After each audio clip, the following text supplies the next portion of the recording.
A paz do Senhor, irmãos, meu nome é Ana Keila e nós estamos aqui mais uma vez para a nossa aula da EBD. E hoje nós estamos com a lição de número 6. E o tema da nossa lição de hoje, ele se chama Os Pré-Reformadores. O nosso destaque bíblico se encontra em Apocalipse, capítulo 3, o versículo 4, e diz assim: Mas alguns de vocês, de Sardes, têm se conservado limpos as suas roupas. Vocês andarão comigo vestidos de roupas brancas, pois merecem esta honra. Hoje nós iremos falar sobre um dos assuntos mais importantes que eu acho para mim nessa lição. Por que eu acho esses assuntos mais importantes?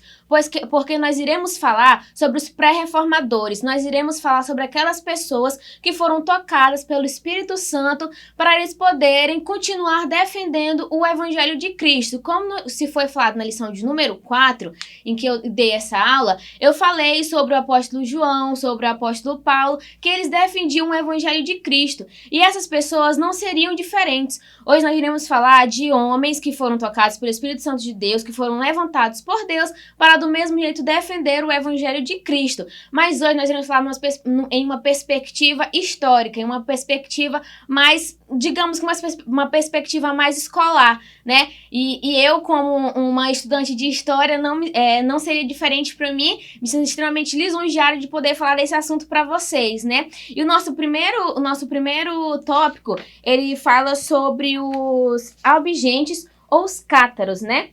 E o que são esses albigenses ou os cátaros? Antes de nós falarmos dele, nós temos que entender uma coisa. No antepassado existia a Idade Média, né? Existia a Idade Média, que foi um tempo considerado que era a Era das Trevas. E por que era chamado de Era das Trevas? Era nesse tempo onde apenas a Igreja Católica tinha o excedente poder naquela época. Eles eram o único que tinham poder, eles eram o único que podiam ter conhecimento, o único que podia ter acesso à palavra, acesso à ciência, acesso a todo tipo de conhecimento. Eles eram os únicos que podiam ter. Eles não queriam que as outras pessoas, que o resto da sociedade tivesse esse conhecimento. Eles queriam que apenas eles tivessem, porque aí eles podiam manipular o resto da sociedade. Porque a partir deles, eles podiam muito bem manipular a verdade que eles diziam para os outros.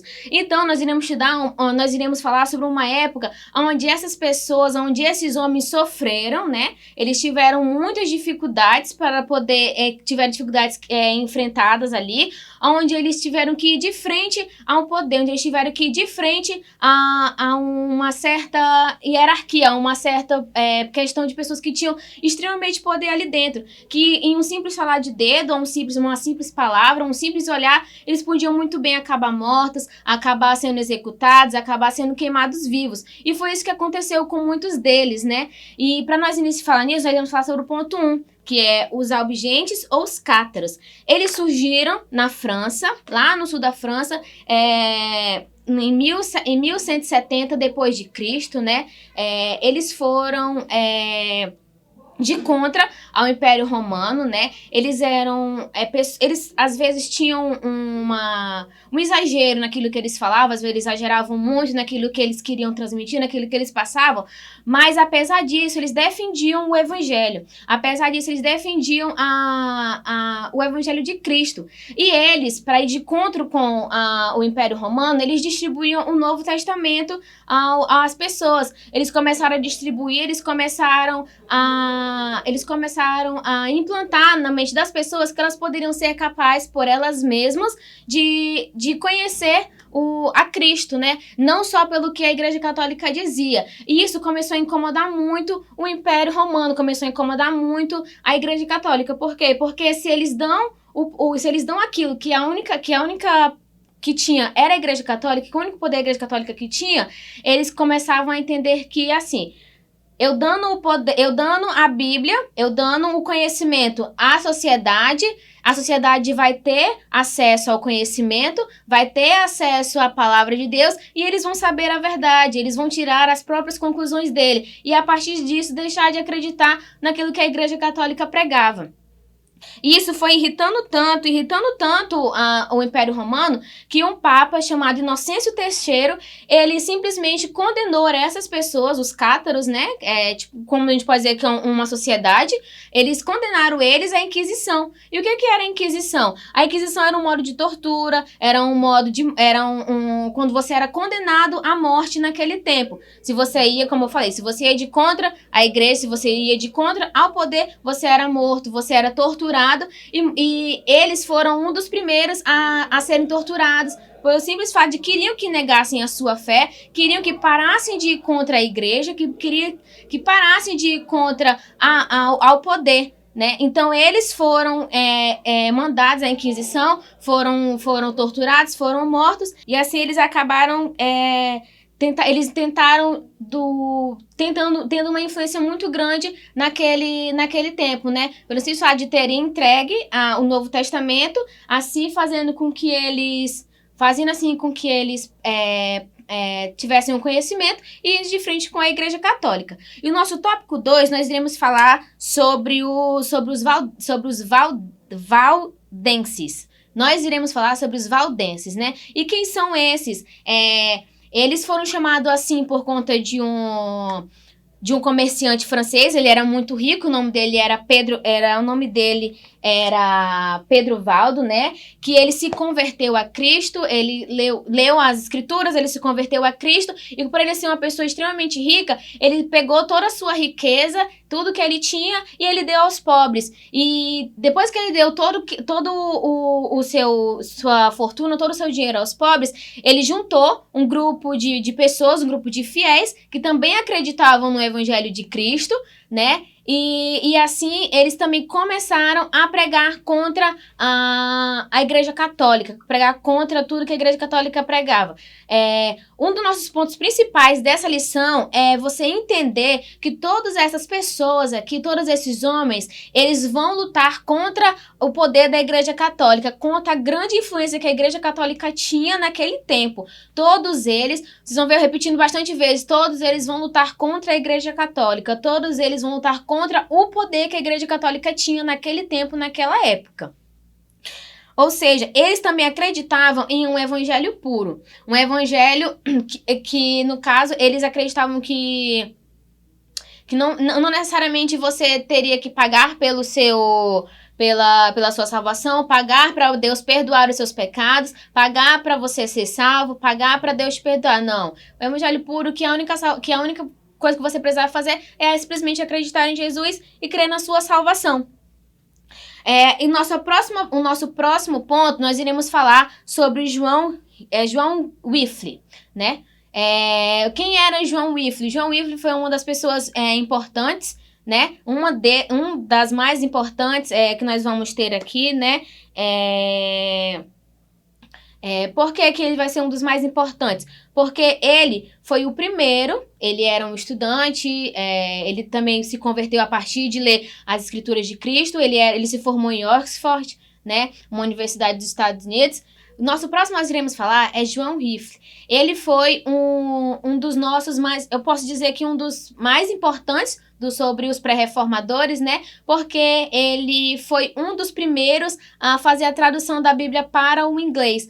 Essa foi um dos seus maiores feitos, além de defender o Evangelho, né? Além de ir contra a Igreja Católica, mas ele traduziu a Bíblia para o inglês. Ele era um estudante de Oxford, né? E depois que ele leu o Evangelho, ele se converteu a Cristo e decidiu, a partir disso, traduzir a Bíblia para o inglês. E depois que ele começou a ler as escrituras, as palavras de Deus, começou a ler a palavra de Deus, ele também foi de encontro, ele também foi contra a Igreja Católica.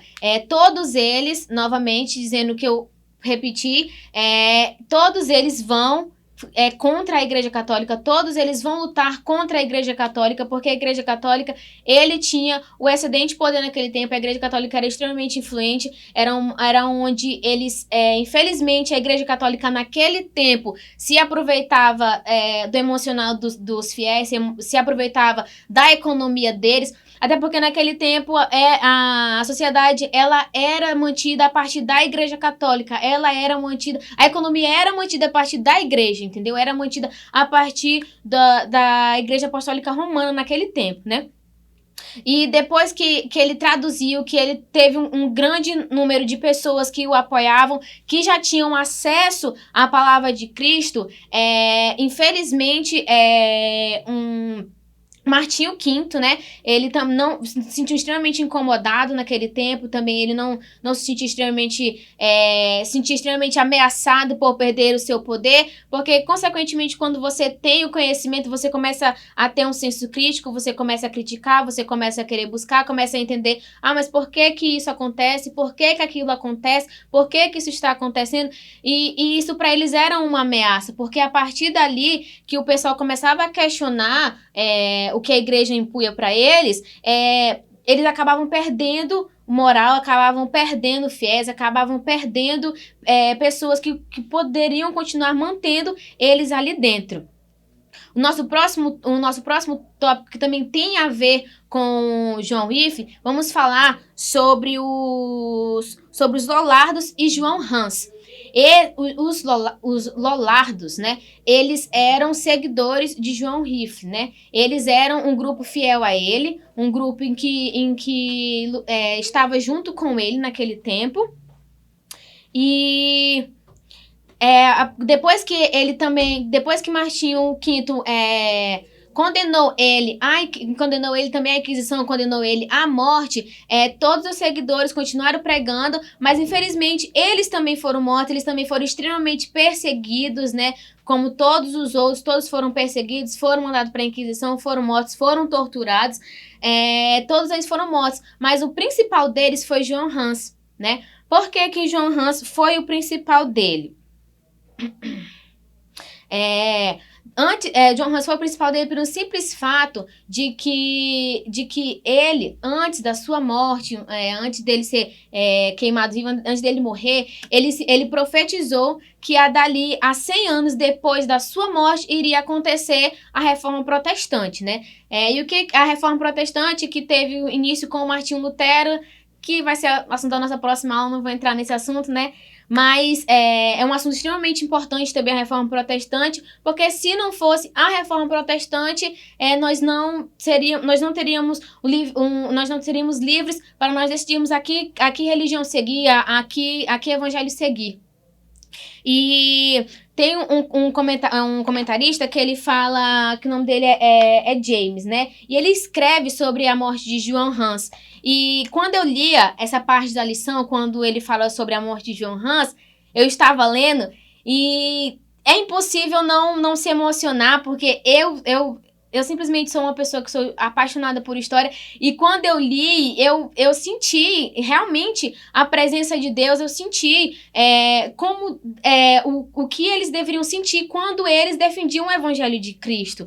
Porque ele dizia que por que João Hans tinha sido condenado? Por que ele teria sido morto? Ele queria entender, pelo simples fato de que ele cria em um Deus que era verdadeiro, ele cria em um Deus que realmente podia salvar e por isso ele tinha sido morto, porque ele ia de frente com a Igreja Católica.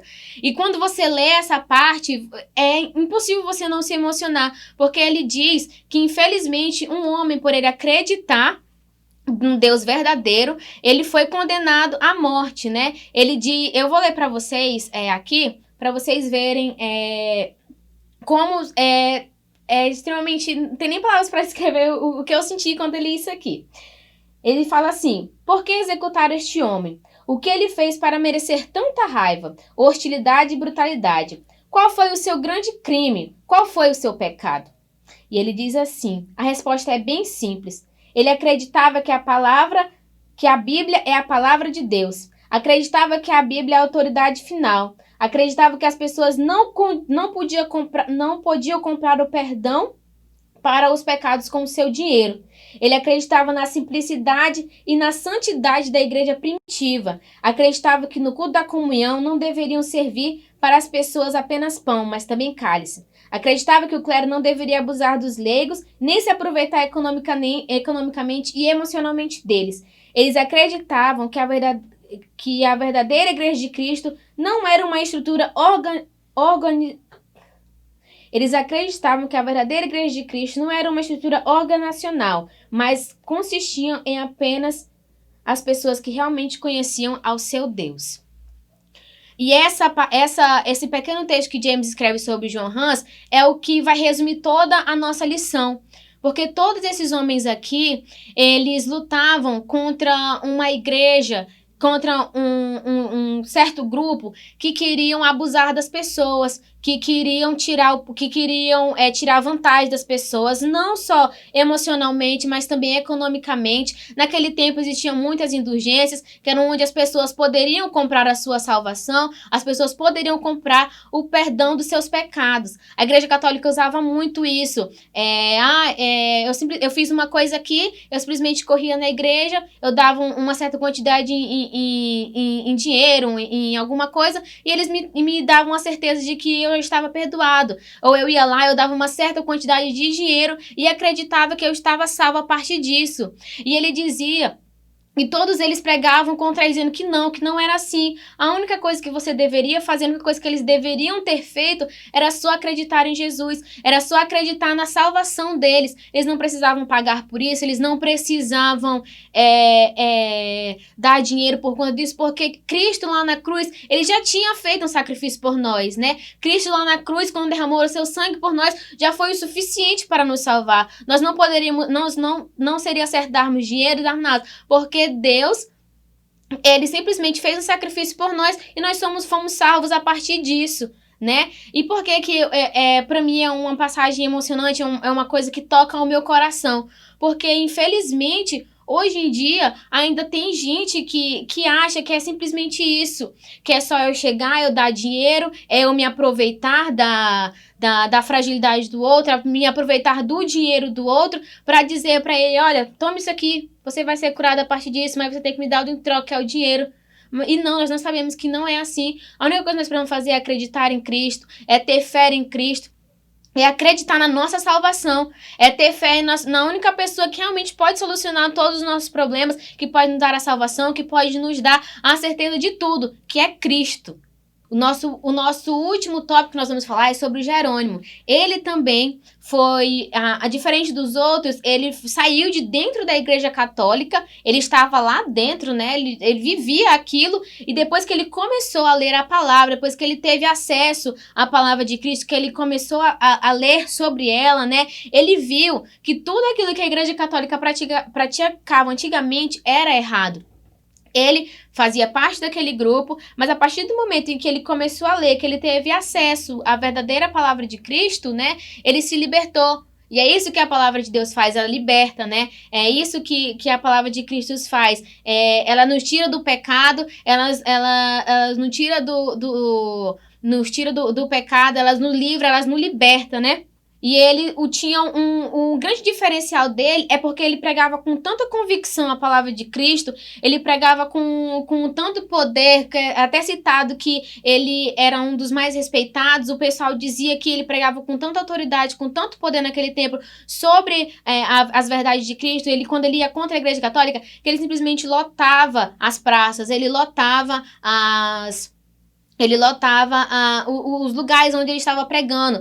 E graças à persistência não só dele, mas dos outros também que passaram, ele conseguiu promover uma reforma moral naquele tempo. Ele conseguiu fazer com que uma parte daquelas pessoas deixassem suas práticas antigas. Ele conseguiu fazer com que cada um deles deixasse a prostituição, deixasse os jogos e deixassem as coisas que faziam no passado, deixavam as coisas que faziam no passado. Mas, infelizmente, como nós sabemos, a Igreja Católica ela se sentia ameaçada, e como ela tinha o grande poder naquele tempo, ele também, para servir de exemplo para que ninguém fosse contra a Igreja Católica, fosse de contra ao poder, contra o clero, ele foi queimado vivo em uma praça, onde várias pessoas assistiram, onde várias pessoas estavam ali, e quando esses homens eles eram torturados, eles eram queimados, eles eram usados de exemplos para os outros. A Igreja Católica era tipo assim, olha, nós estamos fazendo isso para que ninguém venha de contra com a gente. E que se vier de contra, vocês sabem o que acontece. E apesar disso, nenhum deles recuou, nenhum deles negou a sua fé, nenhum deles, em hipótese alguma, pensou em desistir naquele momento. E nós devemos dar valor a isso, porque se não fosse por eles, nós não estaríamos aqui hoje. Nós devemos dar valor a cada sacrifício que foi feito para que nós podemos estar aqui hoje, desfrutando da nossa fé, desfrutando do conhecimento e da palavra de Cristo, né? Porque o nosso maior sacrifício foi Jesus ter morrido na cruz, porque graças a Ele, porque graças a Deus, nós temos o livre-arbítrio, nós temos a salvação, nós temos a nossa fé, mas também contribuindo para isso, nós tivemos irmãos em Cristo, nós tivemos heróis da fé que lutaram para que nós hoje pudéssemos também estarmos aqui. Depois que ele foi morto na praça, 19 anos depois de que tudo isso aconteceu, vem aí a nossa reforma protestante, que teve como o seu líder, né, o Martinho Lutero. Essa é uma das lições que nós iremos falar no próximo domingo, na nossa próxima aula. É uma lição extremamente importante, uma lição extremamente que vai tocar o seu coração, eu tenho certeza disso, porque o nosso foco aqui na nossa lição, nesse trimestre, é fazer com que você, adolescente, não só adolescente, mas você, senhor, senhora, criança que está nos assistindo aqui hoje, tenha curiosidades, seja tocado para você buscar mais, para poder você saber mais o que aconteceu naquela época, por que disso acontecer, questionar, de tentar entender como era antigamente, antes de nós estarmos aqui hoje. E Deus levantou pessoas que foram tocadas pelo Espírito Santo para defender o nosso evangelho. E aí eu pergunto para você, o que você está fazendo para defender o evangelho de Cristo nos dias atuais? O que você tem feito? O que você tem mostrado sobre o evangelho de Cristo? Que você tem compartilhado com seus amigos? Você tem compartilhado com sua família sobre o evangelho de Cristo? Você tem compartilhado na sua escola, na sua universidade? Nós sabemos que no meio escolar, no meio das universidades, é onde o adolescente, é onde o jovem tem mais dificuldades, porque lá no meio são muita gente, muitas influências de todos os lados, mas nós sabemos que nós, como os verdadeiros cristãos, nós temos que nos impor, nós temos que se colocar no nosso lugar, mostrar e defender o nosso evangelho, mostrar e defender a palavra de Cristo. Não só isso, mas também pregar a palavra de Deus, mostrar para essas pessoas que Cristo é o único caminho, que Cristo é a nossa salvação. E eu deixo esse questionamento para você, mais uma vez, o que você tem feito para defender o evangelho de Cristo nesses dias atuais? E assim eu agradeço a oportunidade, nós nos vemos na próxima aula.